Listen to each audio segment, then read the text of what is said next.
ಹಾಲಲ್ಲಾದರೂ ಹಾಕು ನೀರಲ್ಲಾದರೂ ಹಾಕು ರಾಘವೇಂದ್ರ. ಹಾಲಲ್ಲಿ ಕೆನೆಯಾಗಿ ನೀರಲ್ಲಿ ಮೀನಾಗಿ ಹಾಯಾಗಿರುವೆ ರಾಘವೇಂದ್ರ. ನಮಸ್ತೆ ವೀಕ್ಷಕರೇ, ನಾವು ಇವತ್ತು ರಾಘವೇಂದ್ರ ಸ್ವಾಮಿಯವರ ಮಂತ್ರಾಲಯವನ್ನು ನೋಡೋಣ.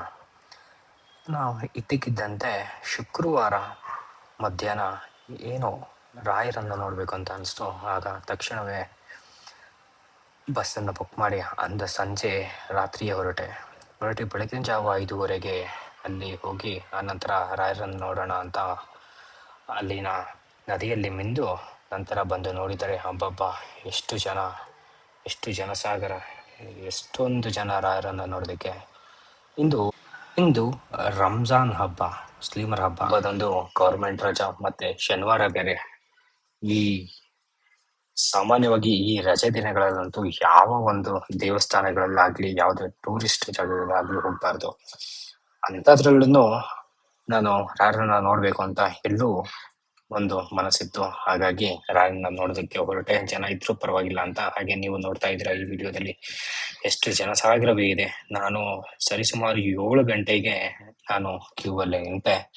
ಆ ನಂತರ ನೋಡಿದ್ರೆ ನಿಧಾನವಾಗಿ ಚಲಿಸುತ್ತಾ ಹಾಗೆ ಒಳಗಡೆ ಹೋಗಿ ನೋಡಿದ್ರೆ ಜನಗಳು ಸರಳವಾಗಿ ಮುಂದೆ ಹೋಗ್ತಾ ಇದ್ದಾರೆ. ಹಾಗೆ ಮುಂದೆ ಹೋಗ್ತಾ ನೋಡಿದೆ ರಾಯರನ್ನ ಕೊನೆಗೆ ದರ್ಶನ ಮಾಡಿ ಬಂದು ಹಾಗೆ ಕುಳಿತೆ. ನಾನು ಹಾಗೆ ಕುಳಿತುಕೊಂಡು ರಾಯರ ಒಂದು ಗರ್ಭಗುಡಿಯ ಗೋಪುರವನ್ನು ನೋಡ್ತಾ ಕುಳಿತಿದ್ದೆ. ಆಗ ನೋಡ್ತಾ ಆಗ್ಲಿ 2 ಗಿಣಿಗಳು ಬಂದು ಅಲ್ಲಿ ಕುಳಿತಿದ್ದು. ನಾನು ಈ ವಿಡಿಯೋ ತೆಗೆಯೋದಕ್ಕಿಂತ ಮುಂಚೆ 2 ಗಿಣಿ ಕೂತಿತ್ತು. ಹಾಗೆ ವಿಡಿಯೋ ತೆಗೆಯೋದಕ್ಕೆ ಶುರು ಮಾಡಿದಾಗ ಒಂದು ಗಿಣಿ ಹಾರೋಯ್ತು. ಹಾಗೆ ನೋಡ್ತಾ ಕುಳಿತಿದ್ದೆ. ಆ 2 ಗಿಣಿಯಲ್ಲಿ ಒಂದು ಗಿಣಿ ಇನ್ನೊಂದು ಗಿಣಿ ಹಾರೋಯ್ತು. ಮತ್ತೆ ಈ ಗಿಣಿನು ಹಾರೋಗಿ ಮತ್ತೆ ಆ 2 ಗಿಳಿ ಬಂದು ಅಲ್ಲಿ ಕೂರ್ತಾ ಇತ್ತು. ಏನೋ ಒಂದು ವಿಸ್ಮಯ ಇದೆ ಅಂತ ನನಗ ಅನ್ಸುತ್ತೆ. ನಿಮ್ಗೆ ಏನ್ ಅನ್ಸುತ್ತೆ?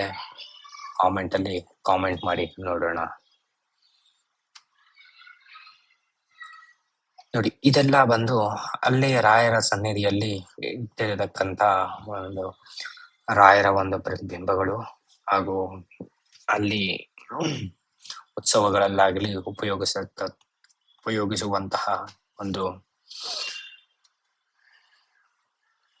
ನೋಡಿ, ರಾಯರ ಒಂದು ಇದು ಎಷ್ಟು ರಮಣೀಯವಾಗಿದೆ.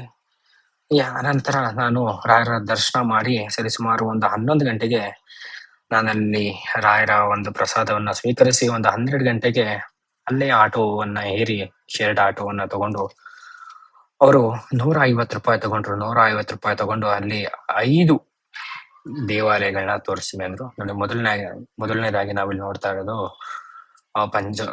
ಆಂಜನೇಯ ಸ್ವಾಮಿ. ಅನಂತರ ನಾವು ಇಲ್ಲಿ ನೋಡ್ತಾ ಇರುವಂತ ಒಂದು ಇದು ಬಂದು ಬಿಚ್ಚಾಲೆ ಅಂತ ದೇವರು. ಇಲ್ಲಿ ನೋಡಿ, ಇದನ್ನ ನಾನು ಮೊದಲನೇ ಸರಿ ಇಲ್ಲಿ ಈಗ 2ನೇ ಸಲ ನೋಡ್ತಾ ಇರೋದು. ಮುಂಚೆ ಬಂದಾಗ ಇಷ್ಟೊಂದು ಡೆವಲಪ್ಮೆಂಟ್ ಇರ್ಲಿಲ್ಲ. ಈಗ ಬಂದು ನೋಡಿದಾಗ ನನಗೆ ಈ ಒಂದು ಗುಡಿಯನ್ನು ನೋಡಿದಾಗ ನನಗೆ ತಕ್ಷಣವೇ ನೆನಪಾಗಿದ್ದು ನಮ್ಮ KRS ಡ್ಯಾಮ್ ಹಿಂಭಾಗದಲ್ಲಿ ಇರುವಂತಹ ಬ್ಯಾಕ್ ವಾಟರ್ ಅಲ್ಲಿ ಇರುವಂತಹ ವೇಣುಗೋಪಾಲ ಸ್ವಾಮಿ ದೇವಸ್ಥಾನ. ಇದನ್ನ ನೋಡ್ತಾ ಇದ್ರೆ ಮೊದಲನೇ ನೋಟ ನನಗೆ ನೋಡಿದ ತಕ್ಷಣವೇ ನನಗೆ ನೆನಪಾಗಿದೆ. ಅದು ಸೇಮ್ ಅದೇ ರೂಪದಲ್ಲಿ ಈ ಹೊರಗಿನ ಒಂದು ಪ್ರಾಂಗಣ ಆಗಿರ್ಬೋದು, ದೇವಸ್ಥಾನ ಆಗಿರ್ಬೋದು ನನಗೆ ಕಂಡಿದ್ದು. ನಂತರ ಇಲ್ಲಿ ಒಳಗಡೆ ಬಂದು ನೋಡಿದಾಗ ನೋಡಿ, ಇಲ್ಲಿ ಈ ದೇವಸ್ಥಾನದ ವಿಶೇಷ ಏನು ಅಂದ್ರೆ ಇಲ್ಲಿ ಬಾಳೆಹಣ್ಣು ಮತ್ತೆ ಬೆಲ್ಲ ಅದರಿಂದ ಈ ಗುಡಿಯನ್ನು ಕಟ್ಟಿದ್ದು. ಹಾಗೆ ಇಲ್ಲಿ ದರ್ಶನ ಮಾಡ್ತಾ ಕೆಳಗಡೆ ಹೋಗ್ತಾ ಇಲ್ಲಿ ನಾವು ನೋಡ್ತಾ ಇರ್ಬೋದು ರಾಯರು ತಂಗಿದ್ದಂತ ಜಾಗಗಳಿದ್ದು. ನಾವು ಈಗ ನೋಡ್ತಾ ಇರೋದು ಅಪ್ಪಣ್ಣಾಚಾರ್ಯರ ಮನೆ. ಇಲ್ಲಿ ರಾಯರು ಮತ್ತೆ ಅಪ್ಪಣ್ಣಾಚಾರ್ಯರು ಇದ್ದಂತ ಒಂದು ಮನೆ ಇದು. ಈಗ ನಾವು ಮುಖ್ಯ ದ್ವಾರದಿಂದ ಒಳಗಡೆ ಹೋಗ್ತಾ ಇದ್ದೀವಿ. ಇಲ್ಲಿ ನೀವು ನೋಡ್ತಾ ಇರ್ಬೋದು ಹೀಗೆ ಹಳೆಯ ಮನೆ ಹೇಗಿದೆ, ರಾಯರಿದ್ದಂತಹ ಒಂದು ಪುಣ್ಯ ಸ್ಥಳ ಇದು. ಸೊ ಇಲ್ಲಿ ಹಾಗೆ ನಾವು ಒಳಗಡೆ ಹೋಗ್ತಾ ಗೋಡೆಗಳ ಮೇಲೆ ಕೆಲವೊಂದು ಭಾವಚಿತ್ರಗಳನ್ನ ನೋಡ್ಬೋದು. ಹಾಗೆ ಮುಂದೆ ಹೋಗ್ತಾ ನಾವು ಇಲ್ಲಿ ಈ ಗೋಡೆಯ ಮೇಲೆ ನೋಡ್ಬೋದು ರಾಯರು ಪೂಜಿಸ್ತಾ ಇದ್ದಂತಹ ಒಂದು ವಿಠ್ಠಲನ ಒಂದು ಮೂರ್ತಿ.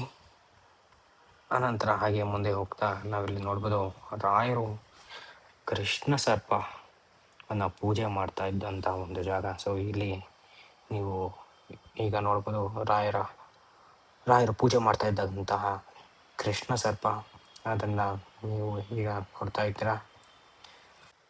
ನಾವೀಗ ನೋಡ್ತಾ ಇರೋದು ಪಂಚಮುಖಿ ಆಂಜನೇಯ ಸನ್ನಿಧಿ. ಇಲ್ಲಿ ರಾಯರು ಆಂಜನೇಯನ ಕುರಿತು ತಪಸ್ಸನ್ನು ಮಾಡಿ ಆಂಜನೇಯನ ಪಂಚಮುಖಿಯ ಒಂದು ರೂಪದಲ್ಲಿ ದರ್ಶನವನ್ನು ಪಡೆದಿದ್ದು. ಹಾಗೆ ನಾವು ಇಲ್ಲಿ ನೋಡ್ತಾ ಇದ್ದೀವಿ, ಅಲ್ಲಿಯ ಊರಿನ ಜನಗಳು ಈ ರಾಮನವಮಿ ಹತ್ತಿರ ಬರ್ತಾ ಇದ್ದಂಗೆ ಇಲ್ಲಿ ಒಂದು ಪದ್ಧತಿ ಇದೆ, ಅವರ ಆಚರಣೆ ಇದೆ, ಅದನ್ನು ಅವರು ಪಾಲನೆ ಮಾಡ್ತಾ ಇದ್ದಾರೆ. ಕೊನೆಯದಾಗಿ ನಾವು ಇಲ್ಲಿ ರಾಯರ ಸನ್ನಿಧಾನದಲ್ಲಿ ಒಂದು ಗಜ ರಥೋತ್ಸವವನ್ನು ನಡೆಸ್ತಾ ಇರುವಂಥದ್ದನ್ನು ನಾವು ನೋಡ್ಬೋದು. ಇದಿಷ್ಟು ರಾಘವೇಂದ್ರರ ಒಂದು ಸನ್ನಿಧಾನ, ಮತ್ತು ರಾಘವೇಂದ್ರರ ಸನ್ನಿಧಾನಕ್ಕೆ ನಾವು ಭೇಟಿ ನೀಡಿದಾಗ ಇದಿಷ್ಟು ದೇವಸ್ಥಾನಗಳನ್ನ ನಾವು ನೋಡ್ಬೋದು. ನೀವು ಬೆಂಗಳೂರಿಂದ ಆರಾಮಾಗಿ ಸಂಜೆ ರಾತ್ರಿ 10 ಗಂಟೆ ಬಸ್ಸನ್ನು ಹತ್ತಿದ್ರೆ ಬೆಳಗಿನ ಜಾವ 5 ಹೋಗ್ಬೋದು. ಹಾಗೆ 5 ಹೋಗಿ ಸ್ನಾನವನ್ನು ಮಾಡಿ ಅಲ್ಲಿ ರಾಯರ ದರ್ಶನವನ್ನು ಪಡೆದು 7 ಗಂಟೆ ಒಳಗಡೆ ದರ್ಶನವನ್ನು ಪಡೆದು ಅಲ್ಲಿ ಒಂದು ಶೇಡ್ ಆಟವನ್ನು ತೊಗೊಂಡ್ರೆ ನನಗೆ ಅವರು ತೊಗೊಂಡಿದ್ದು 150 ರೂಪಾಯಿ. ಆದಷ್ಟು ನಾವು ಈ ವಿಡಿಯೋದಲ್ಲಿ ನೋಡಿದಂತಹ ಅಷ್ಟು ದೇವಸ್ಥಾನವನ್ನು ಅವರನ್ನು ತೋರಿಸಿ ನಮಗೆ ಪುನಃ ರಾಘವೇಂದ್ರ ಸ್ವಾಮಿಯವರ ಸನ್ನಿಧಾನದ ಹತ್ರ ಬರ್ತಾರೆ. ಇದಿಷ್ಟು ಸರಿಸುಮಾರು 11 ಗಂಟೆ ಒಳಗಡೆ ನಿಮಗೆ ಫುಲ್ ಮುಗ್ದೋಗುತ್ತೆ ನಿಮ್ಮ ಈ ಒಂದು ಯಾತ್ರೆ. ಅನಂತರ ನೀವು ಅಲ್ಲಿ ರಾಯರ ಸನ್ನಿಧಾನದಲ್ಲಿ ತಂಗಿದ್ದು ಅನಂತರ ರಾತ್ರಿ ಬಸ್ಸನ್ನು ಹತ್ತಿ ನೀವು ಹೊರಟ್ರೆ ಪುನಃ ಬೆಂಗಳೂರಿಗೆ ಬೆಳಗ್ಗೆ ಜಾವ ಬರ್ಬೋದು. ಇಲ್ಲ ಅಂದರೆ ನೀವು 11 ಗಂಟೆಗೆ ನೀವು ಬಸ್ ಹತ್ತಿದ್ರೆ ಪುನಃ ನೀವು ರಾತ್ರಿ 7 ಗಂಟೆ ಒಳಗಡೆ ನೀವು ಬೆಂಗಳೂರಲ್ಲಿ ಇರ್ಬೋದು. ಇದಿಷ್ಟು ರಾಯರ ದರ್ಶನ ಆಗಿತ್ತು, ಹಾಗೂ ಒಂದು ದಿನದ ಯಾತ್ರೆ ಆಗಿತ್ತು. ಮುಂದಿನ ವಿಡಿಯೋದಲ್ಲಿ ನಾನು ನಿಮ್ಮನ್ನ ಭೇಟಿ ಆಗ್ತೀನಿ. ಅಲ್ಲಿವರೆಗೂ ನಮಸ್ತೆ, ಹರಿ ಓಂ.